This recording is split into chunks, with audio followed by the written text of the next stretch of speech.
Prof, talking about this issue of the deputy presidents. Yeah. William Ruto. Well, I want us to compare. Let us look at Donald Trump, because you are trying to do the comparison, the parallel lines between Kenya and America. In back then, when Donald Trump was vying for the presidency for the first time, he had Vance as the deputy president. Vance as the deputy president. Right now, Donald Trump wants again to go back, but now with a different person.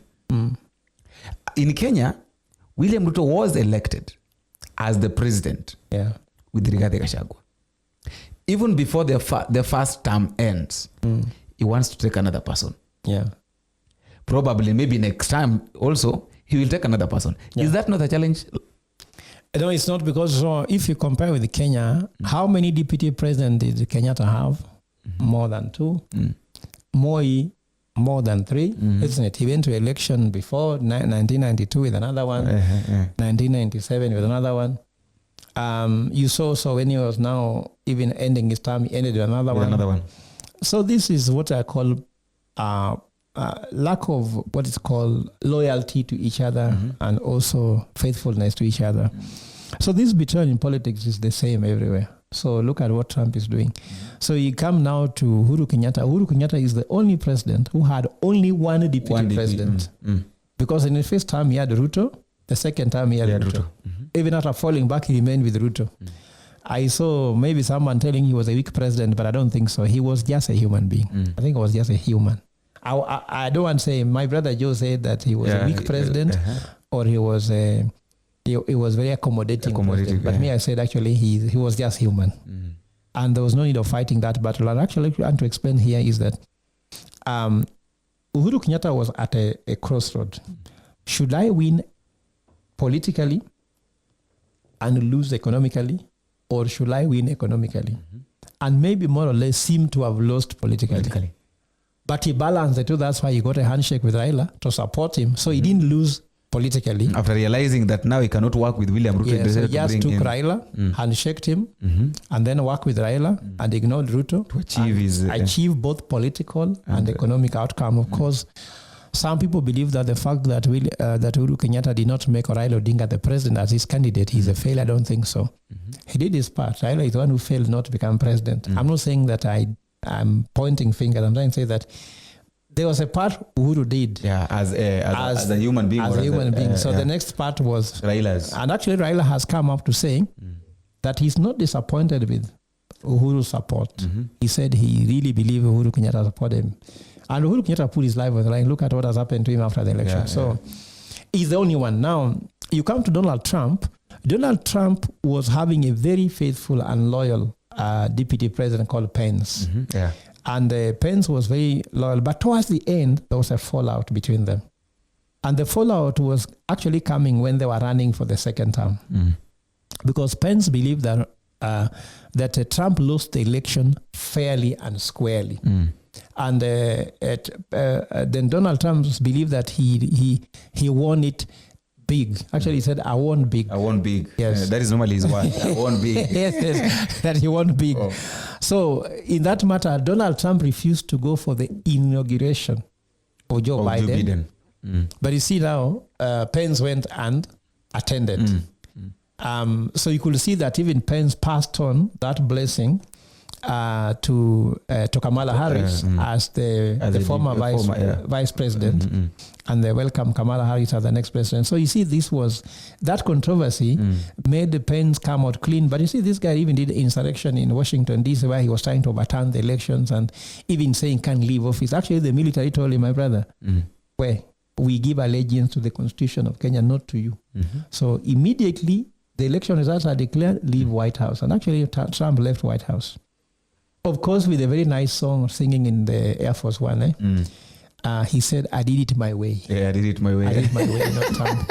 Trump is such a great... Trump is an admirable character. Like, you don't admire even how he looks, but the character is admirable. Itself, how he puts his thing. So, they had this disagreement. So, could he pick Pence again? No. It was very tricky. So that's why he picked Vance They look similar, Vance and Pence. Yeah. Vance and Pence. Maybe Pence had money, Vance maybe has vigilance. We don't know. So now this is a scenario. So William Ruto also looks like Trump now in this situation whereby he's going to go for at least his second term race with a different DP.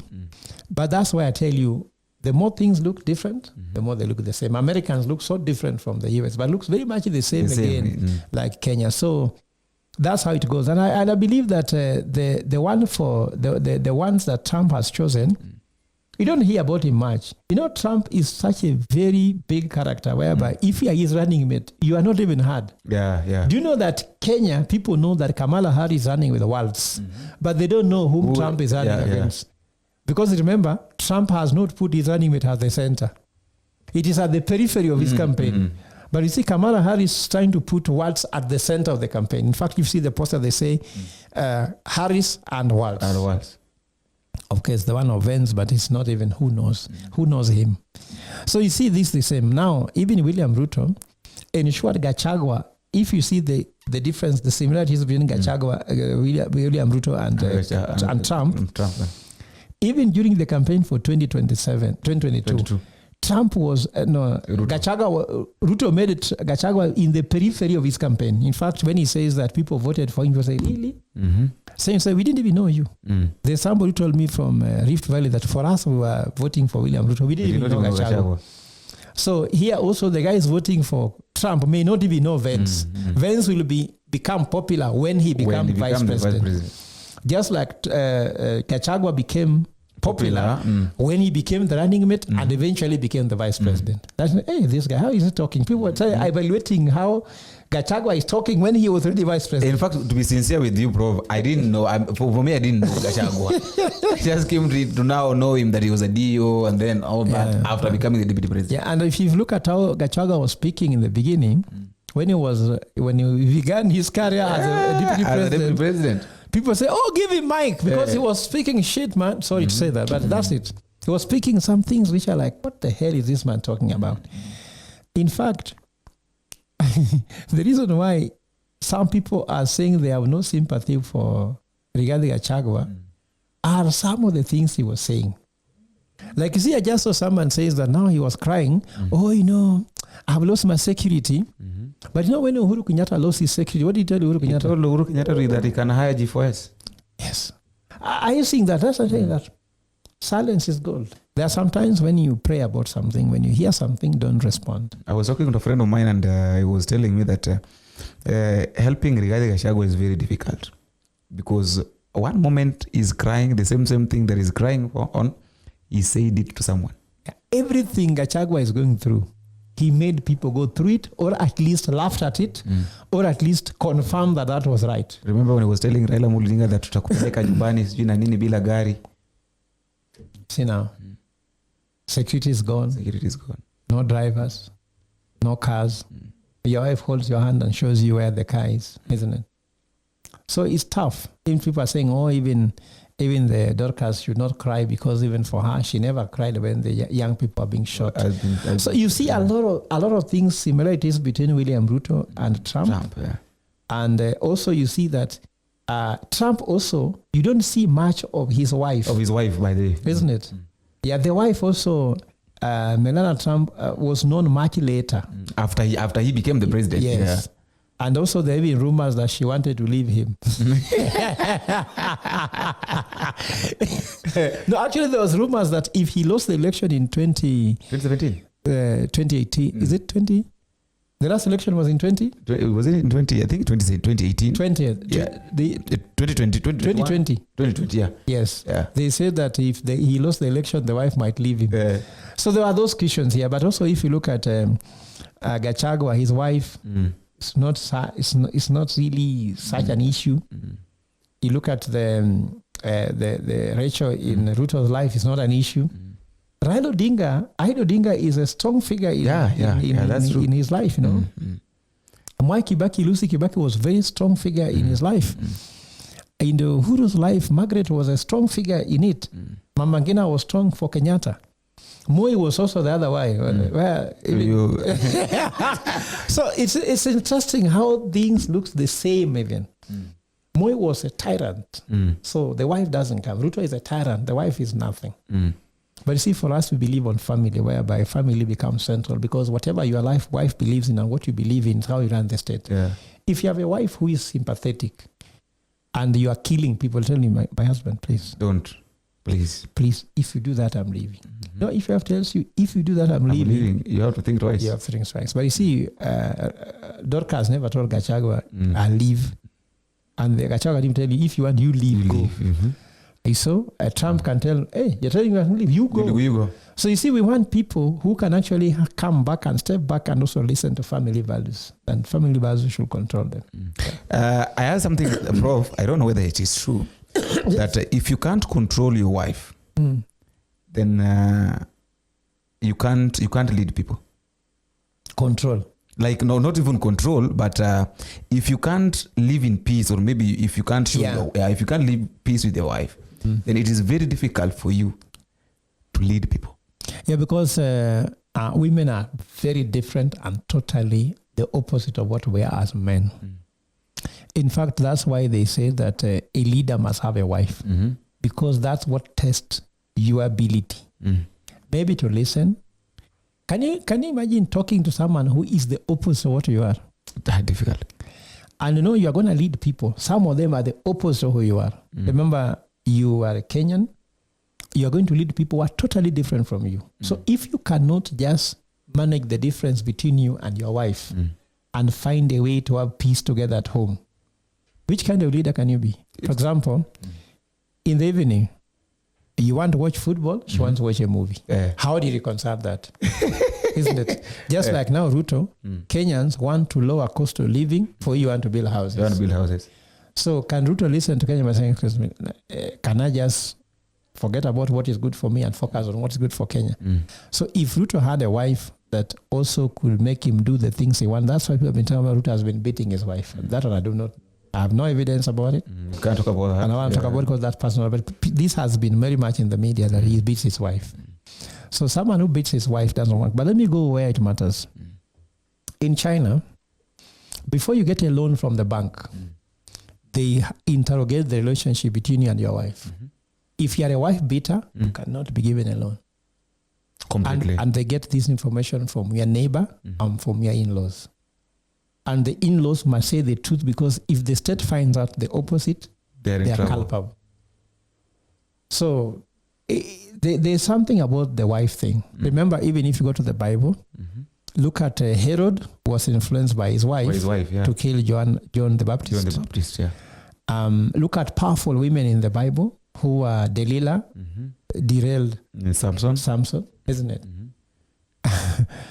Jesus was the one who stood all the women around him, because he was with Mary Magdalene and Mary Martha. And he told the line. That was a difficult one, but he told the line. In fact, these women really loved him. They're the ones who came with anointment of oil to anoint him when he was. Yeah. So it's a difficult thing for most women. And also, it's not just about managing this woman. It's also like, can you be faithful to her? Because you see, there are also other women outside who also look for you. Yeah. I'm sure unapatanga hizo messages.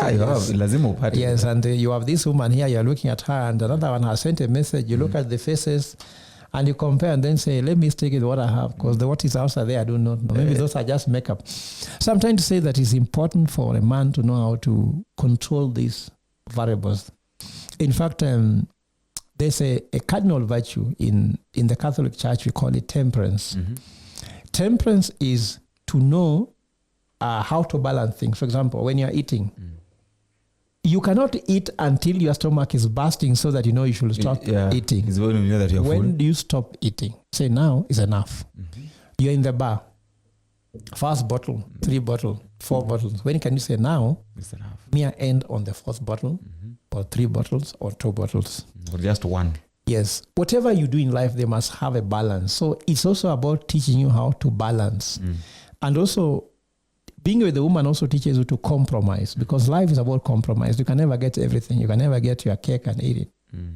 So you must it teaches you a lot of things. I need a lot of patience. Also, their worldview is very different from us. So how can you start to look at the world the way they do? They say enter in their own shoes, so the so-called empathy.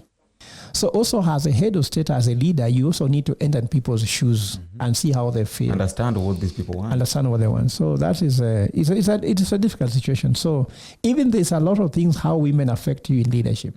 There's an article I wrote and said CEOs and their love lives. And we try to look for different type of CEO.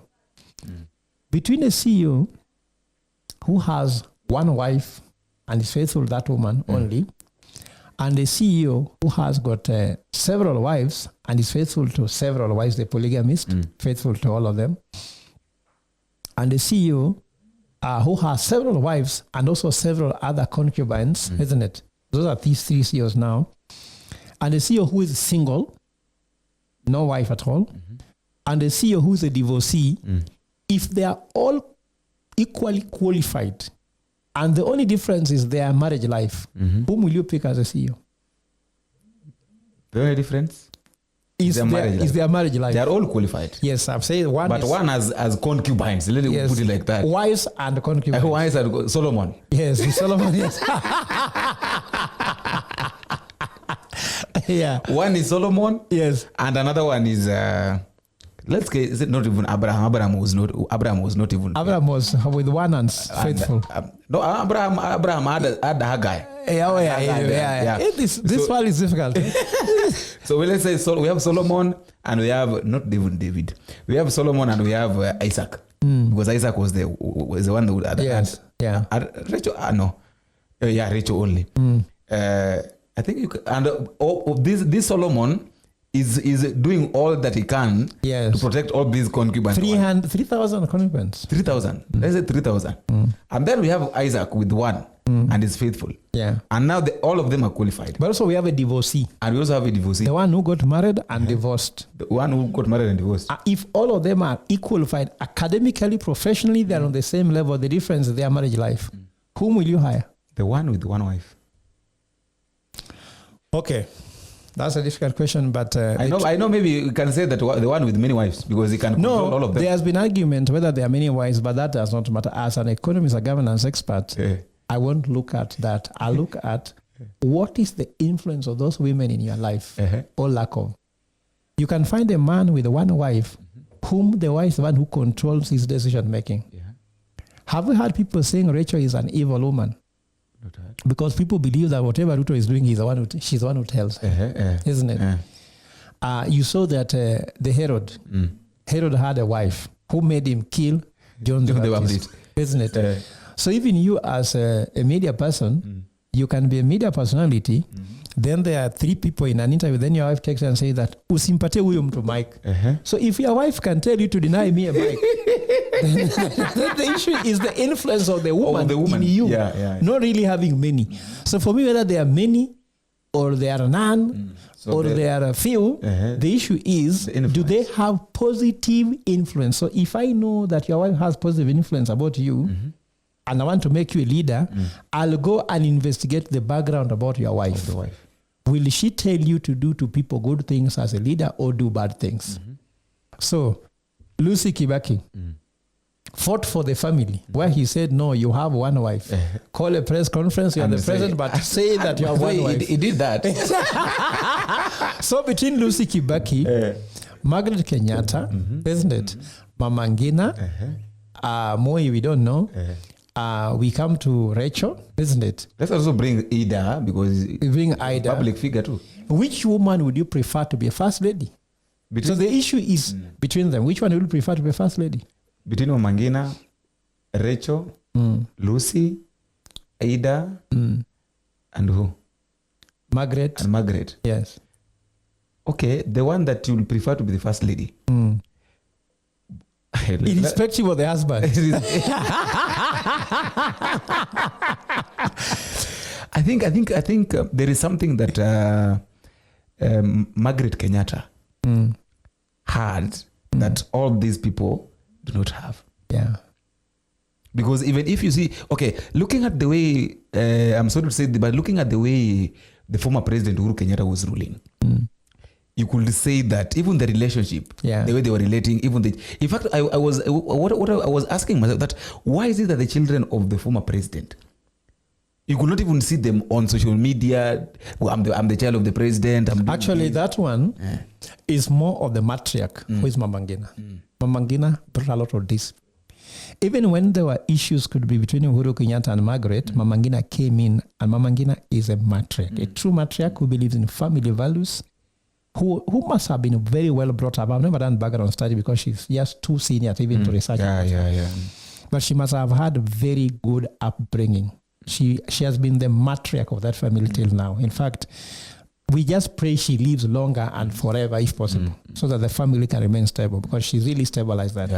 But I also believe that it's not just that, but also I think Margaret Kenyatta must have understood the mother-in-law and listened to her in very many ways. Becoming a wife of Uhuru Kenyatta is not easy. Reason is that you have had a lot of things said about him. I'm not saying he's a difficult man, but I'm saying it's not easy because people talked about alcoholism, people talk about many things, but still she became a wife and led the family. But what I wanted to see is that there are times when Uhuru Kenyatta could decide to shed blood like Ruto did or not. Then he changed his mind. Like remember the day Raila was coming out of the country to land in JKIA, remember that day was bloody. Then the day Raila was taking an oath in Uhuru Garden, Uhuru Park, Uhuru could have shedded blood and decided to withdraw that. Maybe let's say that it was a divorce from the mother and the wife. So if your wife can tell, please, you can't shed blood for this. Remember that when Jesus was supposed to be killed, Pilate was the one to make the decision.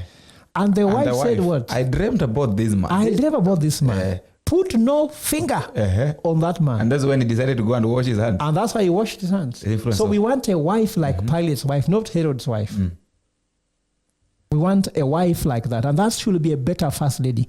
But also, doing contrast, I would also give this to Ida. Yeah, Ida too.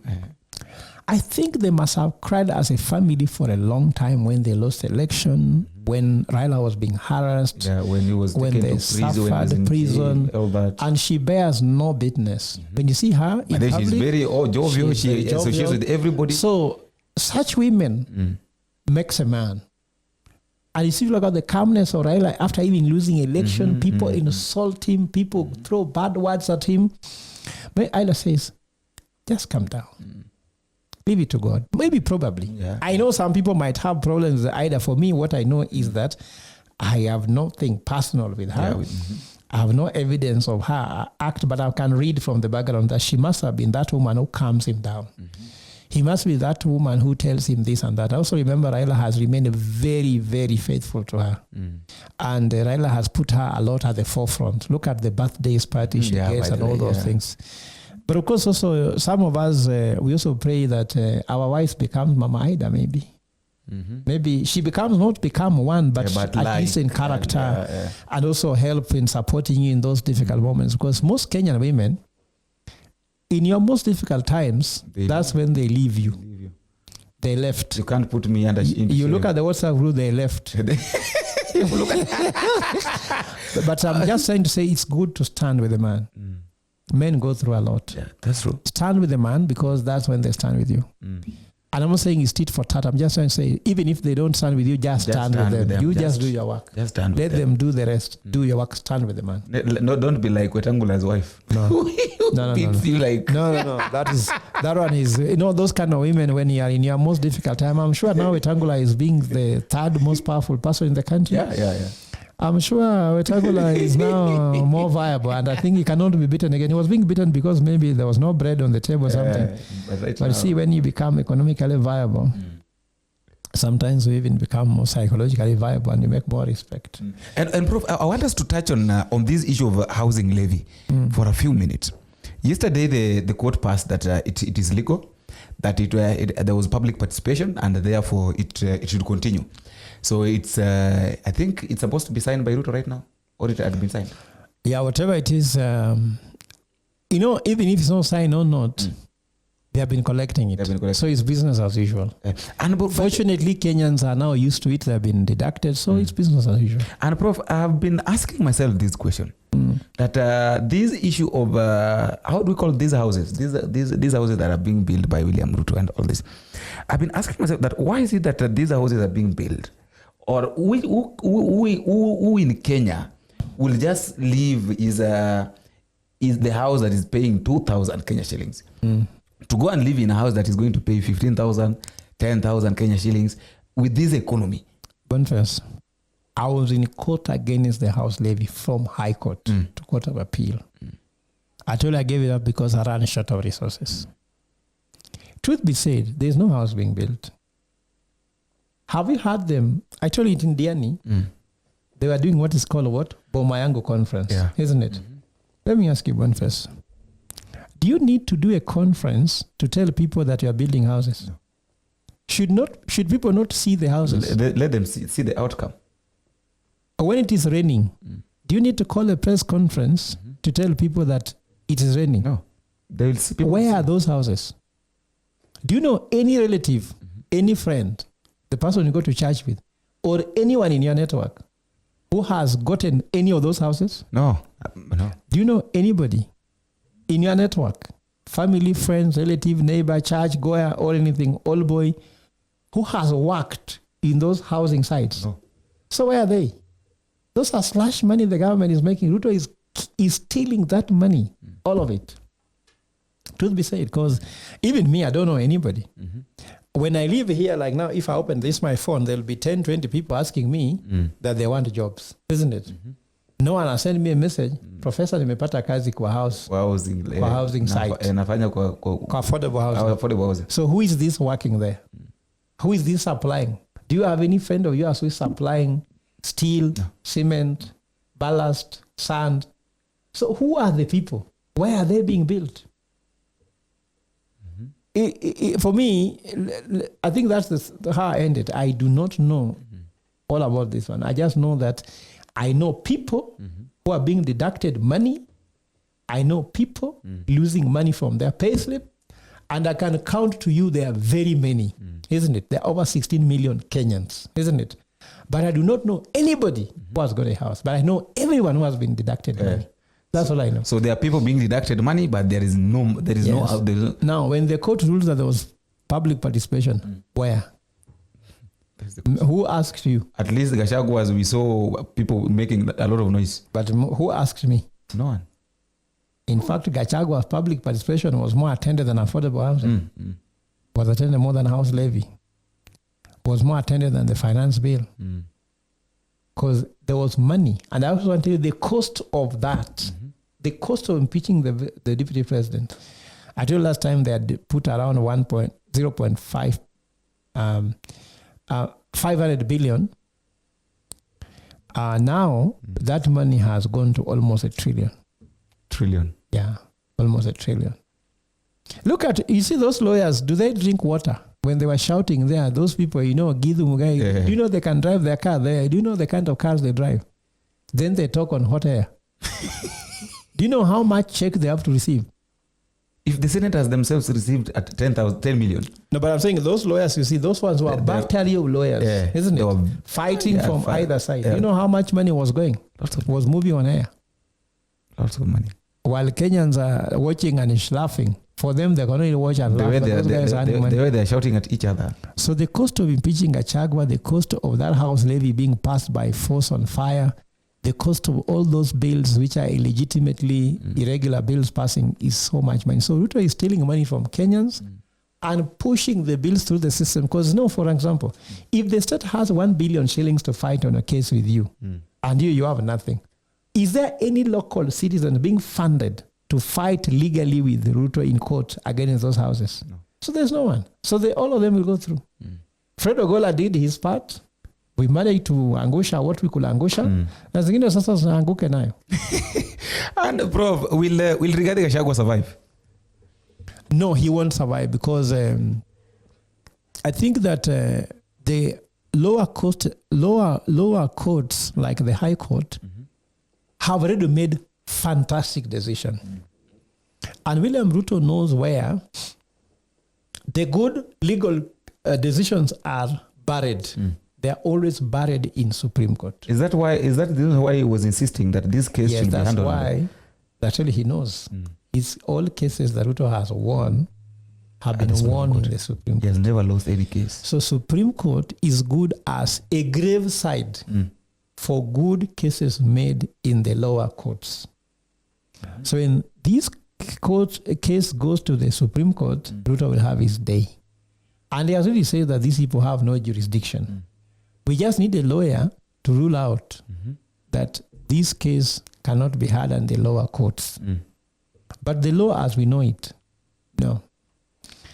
The only case that cannot start at the Supreme Court, cannot start at the High Court, is the presidential election petition. That is the only one. The other cases can go through any other court. But you see now, when William Ruto is now being involved directly on the impeachment of Rigathi Gachagua, yet the other day he said he does not know he's being impeached. Now he's the one having a case directly. He's now the petitioner in this court. My brother, when you have a liar for a president, where are you going? We have no future, my brother. It's dead. Future is gone. So according to me, when they'll push that and the court makes a decision that the only Supreme Court has got decision, immediately you'll have Kindiki being impeached, being installed as a president. A deputy president, he will be actually, because what is stopping now, Chief Justice and Deputy Chief Justice, is those court decisions in the lower courts. But now when it comes to them, they'll make favorable decisions, because remember that William Ruto will flash money everywhere. Everywhere. In fact, it's like he has flashed. Now, if Kindiki once become deputy president, and by being deputy president, if he can steal, like Gachagua stole the money that has been claimed he stole, isn't it? If he tells these people, I'm giving you 1 billion to ensure that I'm sworn in, which judge in the higher court will not take 1 billion? No one. People love money. They have taken before. Not that people love money, they have taken before, and there will be no reason why they won't take this one. Even we know that the petition Raila took to Supreme Court, they took money. Those decisions were not supreme decisions. You know, if you hear those decisions were pedestrian decisions, like wild goose chase, lost cause, isn't it? Those ones were not. Those ones were not like Supreme Court like language. Those ones were written by Kenya Kwanza people, and they were all by money. So they were not supreme decisions. They were Supreme Court never makes supreme decisions. They make pedestrian decisions, and that's why the supreme decisions are made in the High Court and the Court of Appeal. And that's why now William Ruto does not want to waste time in the High Court and Court of Appeal. He wants to go directly to Supreme Court because he's in a hurry. Remember, it took only 4 hours from impeachment that they were nominating a new deputy president. 4 hours. Yet they should use 74 days. So instead of spending 74 days, they were spending 4 hours.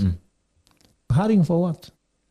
So it's all about money. So even money moved in Bunge. In fact, Moses Wetangula was waiting, just TV turns off here, it turns over the other side. So these people are mannerless. They don't care about the country. They don't care about the constitution. And that's why I'm trying to say, farasi itakuwa mbili. Wenye wanatuibia na wenye wanaibiwa. Na sisi tuingie kwa hiyo farasi ya wenye wanaibiwa, tuondoe wenye wanatuibia. Sasa election itakuwa between one of us and one of them. One of us means sisi tunaibiwa. Sivyo? And one of them means one of them wezi, wenye wanatuibia. So if one of us beats one of them, that's the end of them, the thieves. Thank you. And just a quick one. Rigathi Gachagua is not going to become the deputy president. No, he's gone. It's gone. Anybody calling him deputy president is just involved in intellectual exercise. You know, what's going on is like, you watch football, isn't it? You know what called VAR moment? Yeah. whereby the referee knows this is a penalty, isn't it? But he must go and then they check. call him to go there to check whether it's a penalty, and come and say it's a penalty. So the referee, Senate, National Assembly, and William Ruto is the super referee. All these guys are just representative. So because instructions were given to Parliament, impeach him. William Ruto is the one sitting at the control room. William Ruto is the super referee. He's the super senator. Actually, now William Ruto, together with Raila Odinga, when they sit together, they are the super Senate, they are the super National Assembly, they are the super MCA, Judiciary and Executive. The super Judiciary. So there's nothing going on. The referee has said Gachagua is going home. He's going home. Don't waste time on this small hope. So what next? Who is going to be? Because I saw it somewhere that Kithure Kindiki is going to become the deputy president, and then the person that is going to replace Kithure Kindiki, it's either Musalia Mudavadi or Moses Wetangula. And if Moses Wetangula, if Musalia Mudavadi replaces Kithure Kindiki as the CS, we're going to have Moses Wetangula being elevated. Wait a little bit, first of all. Kithure Kindiki is going to become deputy president wrongfully. Yeah. Gachagua has been impeached wrongfully. But impeached. Yeah. You hear me? Kithure Kindiki will become deputy president wrongfully, but deputy president. Understand? William Ruto didn't want to bite the bullet to tell us his intention now. But even the issue of Mudavadi should also be looked carefully. William Ruto could be deceiving Musalia Mudavadi. Yeah, because even Musalia Mudavadi as a prime CS, that position is also illegal. It's unconstitutional. And it's illegitimate. And so we shall end up with illegitimate president, illegitimate deputy president, illegitimate prime secretary, and illegitimate cabinet, because cabinet also does not comply with the constitution. The 2/3 does not work. Parliament that can pass in 3-4 hours the impeachment of somebody and the rest, yet they have been struggling with the issue of the gender equity in Parliament. Youth representation, nowhere. People with disability, that one has taken them 20 years since we promulgated the constitution. But impeaching somebody because there's money, supersonic speed. These people do not deserve to be called leaders. Yeah, they don't. Your last word, Prof, as we finish? Mine is just to tell Kenyans that let us not give up, because as I told you, the solution in Kenya, the remedy is let us elect one of us. If Fred Ogola is one of us, elect him as your next president. If we elect one of us, even if it's not Fred Ogola, we will be able to remove one of them. And who is one of them? One of them are thieves. And if we can take away these thieves, we shall take away all of them. And we send all of them home, plus that one of them, we can be able to form a lean and clean government. With a lean and clean government, all government services will be there. We shall be able to offer free healthcare. We can be able to offer free education.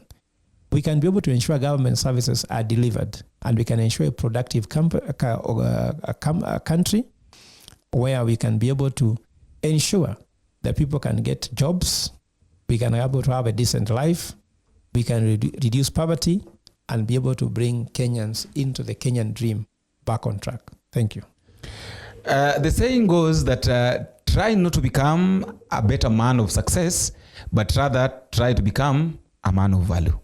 Until we meet again, I've been your host, Boniface Awino. Bye-bye. Thank you.